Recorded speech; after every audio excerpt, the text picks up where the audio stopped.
Magandang balita po ito. 7,000 clothing allowance for DepEd employees 2024. Itinakda ng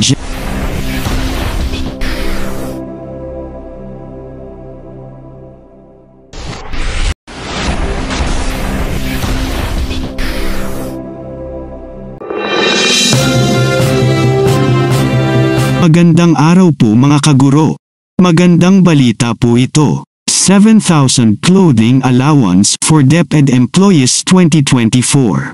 Itinakda ng General Appropriations Act, GAA, na ang halagang hindi hihigit sa 6,000 piso bawat taon, ay autorisado para sa pagbabayad ng uniform clothing allowance ng bawat kwalipikadong empleyado ng gobyerno na napapailalim sa mga alituntunin, tuntunin at regulasyon na inisyu ng Department of Budget and Management, DBM.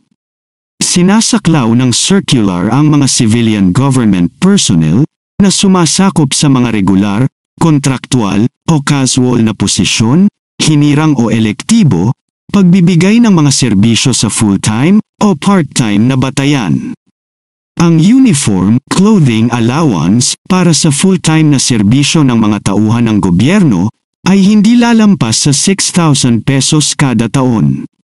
Para sa bawat kasunod na taon, ang uniform clothing allowance ay hindi lalampas sa halagang pinahintulutan sa ilalim ng nauugnay na pangkalahatang probisyon sa taunang General Appropriations Act.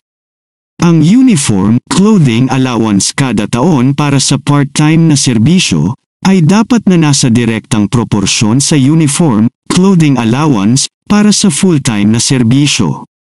Sa anyo ng mga uniforme na nakuha sa pamamagitan ng proseso ng pagbid na maaaring magsama ng mga uniformeng artikulo na karaniwang isinusuot bilang bahagi nito, tulad ng mga caps, sinturon, at iba pa, para sa mga nanunungkulan sa mga posisyon, tulad ng special police, security guard, at iba pa.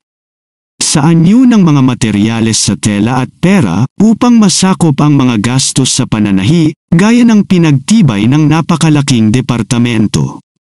Sa cash form, para sa mga nanunungkulan sa mga posisyon sa ehekutibo, na maaaring hindi kailan ganing magsuot ng prescribed uniforms, o para sa mga kukuha ng kanilang mga individual na uniforme, ayon sa itinakdang kondisyon.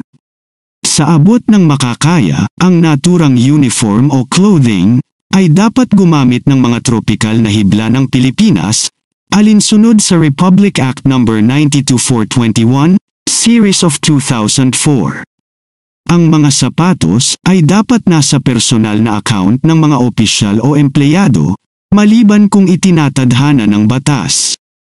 Ang taunang clothing and uniform allowance na nagkakahalaga ng 6,000 pesos ay dapat ibigay sa lahat ng karapat-dapat na tauhan nang hindi mas maaga kaysa sa unang araw ng trabaho ng Abril ng kasalukuyang taon, na papailalim sa umiiral na mga tuntunin at regulasyon sa accounting at pag-audit at sa paglabas ng Notice of Cash Allocation mula sa DBM.